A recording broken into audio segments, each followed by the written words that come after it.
kumaqoqo jojo tiye kobukhalimazembe bobucholo bento ngomabombombizana. Ndingatsho njalo kaloku ndiyagoduka ndiya kulo mama xa nditshoyo, ndiya kwamamtshawo ozala umama kaloku omdanga otshiwo phalo rharhabo sarhilo gcaleka. Onkosi yam mntu siyanqula kaloku abantu basebukhosini. Sicele singenayo kaloku singatsho njalo kuxa kunzima ulambile ubhele. Ambile ubhele ucinga umamakhe. Njalo bantu abahle. Namhlanje kaloku ngumvulo, abantu bayazi uba ngomvulo siye siphathe okuphayana evenkileni kwa-www.vusilanga.co.za. Namhlanje siphethe into kaloku bantu abahle ekudala icela icengwa abantu befowuna emva kokuba siye sancokola ngento ezininzi apha. Abantu bayayazi ukuba kuthe xa kuqala le national lockdown ngenxa yale COVID, nathi saqalisa ukuyokhangela kaloku kwinqili yamayeza esintu apho siye sokhangela khona la mayeza ebenceda izifuba. Seza nawo qalisa kuyojonga wena ukusuka ngo-April ukuguguta ukuza nje apha kupha kuJulayi siqhubile ngawo la mayeza e-respiratory infections. Siwatsho sinibonisa ukubana la mayeza esintu akhona nalapha kwezi pilisi. Bawathathile kaloku abantu abakwazi uthatha, bawenza ipilisi, bawenza ii-capsules, bawenza i-nasal spray ngala mayeza ethu ebesinceda ngawo i-respiratory conditions. Siwancokoleke, bayakhala abantu bathi bhele thina sikwazi uwaqokelela siwafumana onke la mayeza. Khawusihlanganisele usidibanisele kuloo nto ikhethwe nguwe bhele, thina siwafumane apho kuwe. Size nayo ke Teabag ke bantu abahle, kuba kaloku siye sathi xa sikhangela the clientele lapho kwaVusilanga safumanisa uba ngaba bantu abanye abandazela ngokya ndandisesesikolweni ndisakwazi ukukhumsha, abanye ndandiphangela nabo sisephaa kwezempilo, abanye sasidibene kwezinye iikona zabantu abakhumshayo. Bathi bhele kawenza into efensi mani, ungasifakeli kwezaa bhotile zecoke. Asikwazi kaloku kule mizi yethu kuzawuthiwani ngabafazi bethu basibone sisela amayeza kwezi bhotile zale nto bhele sincede. Sithe apha ekuncokoleni sabona ukubana masithathe la mayeza siwaqokelele bantu abahle, siwaqokelele la mayeza, sawasebenza la mayeza into some kind of a Teabag. Iyiti ngoku le nto lena othi wena uyisele. Mhlawumbi phambi kokuba sigqithe sitsho uba yenzani ithini yonke le nto, sikuchazele ukuba le nto ididiyelwe njani. In other words, what are the ingredients ezenze le ti yalapha kwabhele esithi zawunceda ntoni na bhele, uzuphinde naleyo usixelele. Apha sifakile bantu abahle, you have your moringa le uyibonayo apha kwesi screen siranayo. We have i-moringa leaves. Moringa kaloku is called a superfood, is a plant that contains many vitamins, minerals, amino acids, including the essential amino acids. Qulatha okuninzi ke imoringa abantu abahle, nina banayo kwezo ndawo zenu sanukuyiyeka kuba kaloku le moringa inceda wena mntu abantwana ekuthiwa bango-stunted growth. Yabanceda abantu lose weight, abafuna upika apha iweight yabanceda. Wena mntu othi ndibawela intshontsho, bhele ndibawela intshontsho, kudala ndifaka nemoringa mntana omhle, uqhube apho kuloo kona yakho, uqhube kuloo kona ujonge uba alizutakana intshontsho. Yimoringa leyo. Nawena mntu othi ndinemfuyo, ndifuna imfuyo yam ibe ntle, gqwathula igqabi, faka ihlahla. Imoringa abantu abahle siyitya ukusuka ezingcambini, amaxolo ayo, the twigs, the leaves, the buds, kwanto nje kwimoringa up to the seeds zemoringa, the flower. Siyitya yonke la moringa. Siyifakile ke apha imoringa as leaves, siyifakile iguava leaf. Iguava leaf ke siyayazi ke bantu abahle ibancedile abantu kwizinto ezininzi. Siyifakile ke as an antioxidant, yanceda kwiindidi ezithile ze-cancer. Kuthiwani asifuni uthi yayitrita ke bantu abahle, nisileqise ngabantu abaleqayo. It inhibits the growth of ii-cells ezenza i-cancer, particularly ezizodati prostate cancer kunye neemamari apha emabeleni ke. Abantu bazawuzazi ke ezaa cancers phaa emabeleni, laa cancer particularly singathi intiti kodwa into enye lena bhele sobhuda. Iyayincedisa to inhibit the growth of ezandidi ze-cancer sizibalileyo, yi-guava leaf leyo. Iyayincedisa i-diabetes, iyayincedisa wena mntu othi ndifuna uluza weight, iyayincedisa loo nto.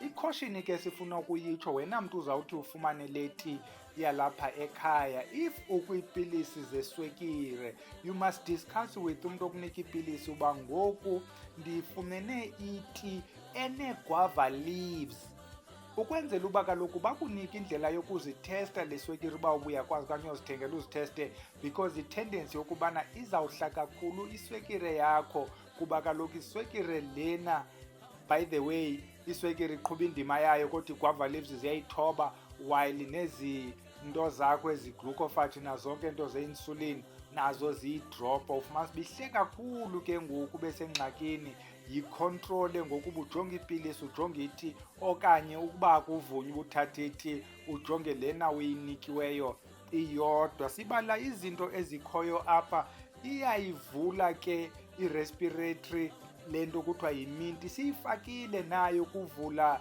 your nasal passage, ukuncedisa apha kukuvula uyotsho apho kwii-lungs, apha ekuphefumleni.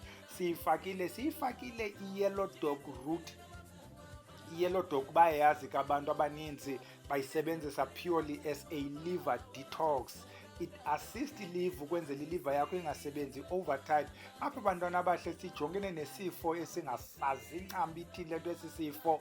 One of the challenges xa umzimba athekwa zinto ezingaziwayo, parts of the body ziba overwhelmed because kuyaliwa, sithathe izinto ziselwayo kuthiwa hayi fumana nale uyafaka, fumana nale uyafaka, then isystem iba nee-toxins ozi-introducileyo kuba ubuzama ukulwa le nto sonke singayaziyo. So you need a liver detox.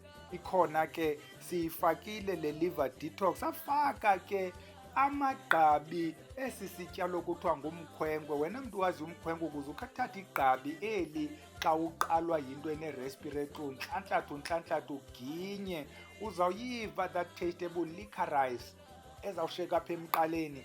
Iyawuncedisa ke umqala, it assist respiratory problems. Siyithathile ke namagqabi ale nto kuthiwa yi-quinine tree. Quinine tree, bayayazi ke abantu i-quinine ukuba yile ekuthiwa ininzi kumhlonyane. The same quinine yile kwakuncedwa ngayo imalaria, the same quinine yile kuxhathiswa ngayo xa kukho ingxaki kula mazwe, the viral problems. Fakile ke amagqabi ayo i-quinine tree. Asizuyigqiba ke le nto siyifakileyo phayana, zifakiwe ezi zinto ukwenza leti. Yenzani ke leti xa sewuqalisile ukuyisela? Ngenxa yale combination ininzi esigqibothetha ngayo, leti should be a purifier, should be a blood purifier. Leti should assist your respiratory passage, ukusuka apha kwi-nasal ukuhamba ukuyotsho kwii-lungs. It should also assist your digestive tract, because ezi zinto, some of them ziya-assista kwi-digestive system, including ukuncedisa i-absorption of amanzi, and then zincedise your urinary, ukuncedisa i-kidney zisebenze ii-kidneys. They also have le nto kuthiwa yi-diuretic function, okwakuncedisa ukuba ukhawuleze uchame. Ininzi ke le nto kule Teabag. Abuze kumntu uba le Teabag kabhele ithi into yayo, uyisebenzisa njani le Teabag? Indlela ke esetyenzwe ngayo okanye ekhandwe ngayo le Teabag, ubilisa amanzi. Athi xa ebila amanzi akho ke mntana omhle, le Teabag inentambo, zezi Teabag zine-tag, kuthiwa yi-tag laa ntambo phela, inentambo. Uyakwazi ke ngoku xa ugqiba ubilisa amanzi uyithi nkxu. Ndinesi sihlobo sam ke besiye sanyuka kunye sokukhangela le Teabag eJoburg, sihla sinyuka sikhangela i-Teabag ezawuncedisa kule nto siyifunayo. Nto enomzimba omkhulu nayo ityiwa ziiswekire, iyete ephele, ifunayo le Teabag ibe nentambo. Abantu bazithanda into ezinentambo, abantu bazithanda oo-strings attached. Inaloo ntambo ke uyayifaka. We would advise ke mntana omhle ukubana xa uyenza le tea yakho uyifake kwibhotile. loo bhotile yakho okanye loo nto apha ekuqaleni ozawuthi xa uyifakile uyiyeke ikhe itsale. Asiyibilisi le ti, masiyi-emphasize loo nto. Kubila amanzi odwa, xa igqibobila ufake i-teabag uyiyeke noba into yange-15 to 20 minutes itsale, ukwenzela uba zonke ezaa nutrients kuzo zonke ezi leaves kunye nala yellow dog root zitsale zingene kule ti. We further advise ukuthi kwaleti usenoyiyeka ihlale kule nto yakho ungayikhuphi. So njengoba ubilisa la manzi, ubilisa i-2 litre, ufake le teabag uyiyeke itsale, uzawumane usela ke loo half a cup twice a day. Sele loo half a cup twice a day.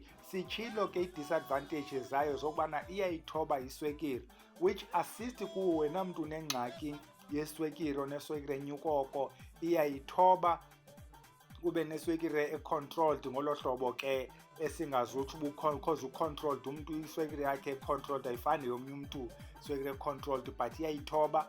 Unumber 2, wena mntu uzithandela ukutya njengobhele, iyalambisa mntanomhle leti, ulamba uqonda uba ungatya nabantwana balapha endlini, uqale ngentamo ugama intamo omntana, faka inyawo gama inyawo lomntana kuba ulambile. Ukuba awukwazi ukuzibamba ke apha ekulambeni, iza kuchana leti uzigqibele wena ubuyenze enye into uphele sowutya abantwana. Iphinde ke leti, like all other nto siye sithi are not recommended kumntu who's lactating okanye who is pregnant. Yonke ke into oyibonayo phaa phandle, why kusithiwa is not recommended? Akukwazeki ukuba kungenziwa uphando ebantwini abapregnant kuthiwa masiyijonge le nto uba izawumphatha njani, because should le nto ibe nee-adverse effects, kubhubhe laa mntana usuwishwe hure. So ingu-no-go into yokuthesta kubantu abapregnant, ingu-no-go into yothesta kubantu abalactating, because awufuni uthesta into kumntu oncancisa umntana abe nee-defects ekukhuleni okanye kwenzeka ii-problems umntana encanca le nto nawe ifakile engaziwayo. So siye sithi ke wena mntu opregnant, wena mntu olactatayo, sukuziqala ubuninzi bezi zinto. Asizuyingena ke yokubana sithi ezi zi-natural zizikhulela ethafeni cause chemicals. We are saying stay clear wena mntu othi you are pregnant okanye wena othi you are lactating. Yintoni enye ekhoyo kule nto abantu bayazazi into zikabhele ziyathanda uba ziikhombo? Enye into ekhoyo xa ufuna le teabag, ufumana ibhotilenyana encinanana, ezi bhotile zesiphondo. Le bhotile izawuthi gqi kuwe ine-liquid clear liquid. Kulaa bhotile nayo i-clear or transparent. Xa uyivula inuka kamandi ngathi iperfume yalaa sisi ndakhe ndagqitha ecala kwakhe rhuqa ibhegi ndibona uye e-airport unemali. Unuka kamnandi. Inuka kamnandi nayo laa nto zii-essential oils esizidibanisileyo that assist nazo ekuvuleni ii-airways. Ezi essential oils azivuli only ii-airways. Nawe wena mntu othi une-headache, particularly le headache ihamba ne-viral infections ze-upper respiratory okanye ze-respiratory, iyancedisa laa nto. Uyayivula nje le bhotile urhogole, omnye xa uqalwa yile ntloko uthambise around le ndawo inentloko. Si-advise ke uba ingaske uyenze le nto xa uzawungena ezingubeni ukwenze uyiphefumle apha phakathi kwengubo, le oil ikunukela kamnandi. Nantso ke into ebiphethwe kwabhele ngomvulo kusuku lwasevenkileni. We are just going to send ke le message igqithayo njengoba sesiyivala nje le video, ukuthi wena mntu ofuna ukuzazi ezi zinto siyancokola ngazo phayana esikolweni. Esikolweni kulapho khona simfaxa ngakhona, kulapho sithaka khona, kulapho nezi essential oils sincokola ngazo khona, nezinye iindidi zezinto. Sincokole ngezi essential oils ndithetha ngazo when we're dealing with i-headache. Sincokole phaa esikolweni, the same combination ebesithetha ngayo phaa esikolweni yiyo le sithetha ngayo, asitshintshanga nto, isezeza essential oils. sithi ke wena mntu ofuna uba isikolo singakuphosi, siyavala in 11 days time, sishekelwe 11 days ivale iform yakhe phaa kwa-www.vusilanga.co.za uyorejistarisha use uyithenga nale pawutshi kabhele ihamba nale essential oil. Sithi masiyeke nilale ke bantu abahle nje banisanyuka apha nje niye evenkileni okwa my friend niyothenga, masicamagushe ke sithi kube xhosi kubele.